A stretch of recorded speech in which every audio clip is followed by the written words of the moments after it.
من 19 साल का, अब नवंबर में 20 साल का होता था। इसका बहुत बेरहमी से कत्ल कर दिए। महल्ले का ही लड़का था, उसका दोस्त था, लेकिन धोखे से उसको बुला के छोटी सी लड़ाई झगड़े में, मामूली से एक लड़ाई झगड़े में मेरे बच्चे का कत्ल कर दिए। मैं ये चाह रही हूँ कि गवर्नमेंट जो है, हुकूमत जो है, उसको सख्त से सख्त सज़ा दे। और एक दूसरी चीज़ मैं अपील करना चाह रही हूँ अपने मुसलमान बहनों से कि अपने बच्चों को बुरे माशरे से और ये गलत सोबतों से बचाए, जितनी हो सके कोशिश करे। और हुकूमत से मैं एक गुजारिश करना चाह रही हूँ कि ये जो महल्ले में बच्चे बैठ रहे हैं, जमघटे रह रहे हैं, उसको रोके। और आजमपुरे के तकरीबन बड़े बड़े जितने लोग हैं, वो लोग सब ये जवान बच्चों का मिसयूज़ कर रहे हैं। उन लोगों के अंदर जो डेयरनेस है उसका गलत फ़ायदा उठा रहे हैं, और मेरे बच्चे को भी ऐसे ही करके धोखे से मार दिए। बस मेरी गुजारिश ये है कि मेरे बच्चे को सही इंसाफ मिले, जो बच्चा कत्ल करा उसको सख्त से सख्त सज़ा मिले। लड़का मारा, उसका नाम है अफजल और उसके वालिद का नाम है ताज। वो लोग है रोडी शीटर। मैं अपने बच्चे को कई बार नसीहत भी करी थी कि बेटा उन लोगों से दूर रहो, लेकिन महल्ले के बच्चे हैं, सलाम अलैक होती थी, बातचीत होती थी। उसी में छोटा सा लड़ाई झगड़ा, बस उसका इतना बड़ा नतीजा निकल गया। एक चीज़ ये है कि ये जिस महल्ले में हुआ, जहाँ पर हुआ, वहाँ पर डिप्टी सीएम साहब का घर है, उनके वहाँ पर आना जाना रहता, तो वहाँ पर पुलिस की तो और ज़्यादा सिक्योरिटी रहना चाहिए। और यहाँ पर जितने सीसीटीवी कैमरेज है, मेरी गुजारिश है आप लोगों से कि सीसीटीवी कैमरेज के सारे फुटेज निकाले और सही जो वाक़या है उसे पेश करे, कोई गलत बात ना करे इस बारे में। मेरा नाम मुजीबुर रहमान मुक़द्दस है। मैं मामू हूँ बच्चे का, अब्दुर्रहमान का। ये मेरी छोटी बहन है। और मैं जब आया यहाँ कतर से तो दूसरे ही दिन ये हादसा पेश आया और मैं बिल्कुल, बच्चा मेरे हाथों में ख़त्म हो गया। न्यू लाइफ हॉस्पिटल में लेके गए और मेरे को वहाँ बुलाया गया। फ़ौरन में जाके देखा तो पता चला कि ये दोस्ती में ये बात हुई है। मैं क्या बयान करूँ कि बिल्कुल मेरी हालत ख़त्म जैसी हो गई थी। और वो बच्चे का खून और उसका पूरा पेट फटा हुआ, आंतड़ियाँ बाहर निकले हुए, इतनी बेरहमी से उसको मारा गया। और अगर इस बात को इस तरीके से लिया जा रहा है कि ये सेल्फ डिफेंस है तो ये बिल्कुल गलत बात है। ये प्री प्लान, उन्हें आके गुस्से में आके हमला करके वो बच्चा जो है मारा है।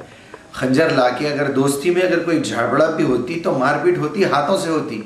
इसको खंजर से लाके मारना, ये बाज़ाब्ता, ये तो गुंडागर्दी और दहशतगर्दी है, ये है असल। तो और फिर माहौल इतना बिगड़ता जा रहा है कि लड़ाइयों में या बच्चों में, वो बच्चे का खुद का अपना बयान है, उसके दोस्त यहाँ पर बयान दे रहे हैं कि मैं मर्डर करके जो है आजमपुरे का किंग बनने वाला हूँ, और जो है ये करके मेरे को ज़्यादा से ज़्यादा क्या होगा, 3 महीने रखेंगे, 1 साल रखेंगे। तो मतलब ये है कि कानून का डर बिल्कुल बच्चों के जहनों से, हम लोगों के जहनों से निकलता जा रहा है। इसके लिए सख्त से सख्त कार्रवाई की जाए कि बच्चों के दिलों में, या फिर जो बच्चे आवारा हो जा रहे हैं उनके दिलों में इस बात की कोई अहमियत नहीं है कि एक जान की कीमत क्या है। उसके अलावा दूसरी तरफ यह है कि बच्चों को ये इस बात का एहसास ही नहीं है कि इसकी सज़ा मुझे क्या मिलने वाली है। लोगों के दिलों से डर ख़त्म हो गया। लोगों को ये बोलते हुए तक सुन रहे हैं हम कि मैं अपने घर का खर्चा 1 साल का रख दिया हूँ, अगर मैं 1 साल के लिए भी अंदर हूँ तो ज़्यादा से ज़्यादा हुकूमत मेरा क्या कर लेंगी। तो गर्ज ये है, बोलने का मतलब ये है कि हुकूमत क्या इन चीज़ों के ऊपर जान की कोई अहमियत नहीं है, चाहे वो किसी मज़हब, किसी उससे फ़िरक़े से ताल्लुक़ रखने वाला हो। इंसान तो इंसान है। एक इंसान का कत्ल करना सारी इंसानियत का कत्ल करने के बराबर है।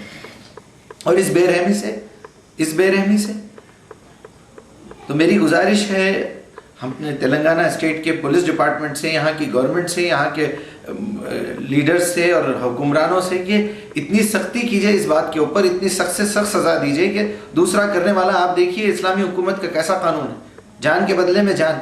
अगर यही बात उस कातिल को मैदान में रख के अगर उसकी गर्दन काटी जाती और लोग उसको अपनी आंखों से देखते तो उन लोगों को ये एहसास होता कि इसका नतीजा ये निकलने वाला है। तो ये होना चाहिए ना। अब तो बिल्कुल डर निकल गया। डर निकल जाएगा तो यही होगा। लोग तो यही सोचेंगे कि भाई मैं अगर ये स्टेप ले रहा हूं तो इसके नतीजे में क्या होने वाला है। और मेरी बहुत शिद्दत के साथ आप लोगों से ये इल्तिजा है, गुजारिश है कि इसकी सख्त से सख्त कार्रवाई की जाए। और चूंकि अगर वो हमारे भांजे का दोस्त होने के बावजूद भी उनका अपना खुद का रिकॉर्ड वो बच्चे का खराब है, उनके वालिद का रिकॉर्ड खराब है, उनके दादा का तक का रिकॉर्ड खराब है, पूरा महल्ला जानता है इस बात को। तो ये तो फिर गुंडागर्दी है। ये तो अब चलते जाएगा। वो जब वो लड़का बाहर आएगा जेल से तो उन्हें अपने आप को तो हीरो समझेगा। तो एक मासूम आदमी अगर गलती करके जेल में जा रहा है, وہ باہر نکل کے ٹھیک ہو رہا تو بات سمجھ میں آتی. یہ تو مجرمین ہیں, ان کا تو کام ہے قتل کرنا, گھر جیل میں جانا, پھر واپس آ کے بڑے قاتل بن جانا, بڑے غنڈے بن جانا. ایسا کب تک چلتے رہے گا؟ میری آپ تمام بہنوں سے, میرے بھائیوں سے سب سے گزارش ہے کہ اپنی اولاد کو ایک تو گھریلو ماحول میں اپنی تربیت کرنے کی کوشش کریں, ان کو زیادہ سے زیادہ روکنے کی کوشش کریں, سمجھائیں.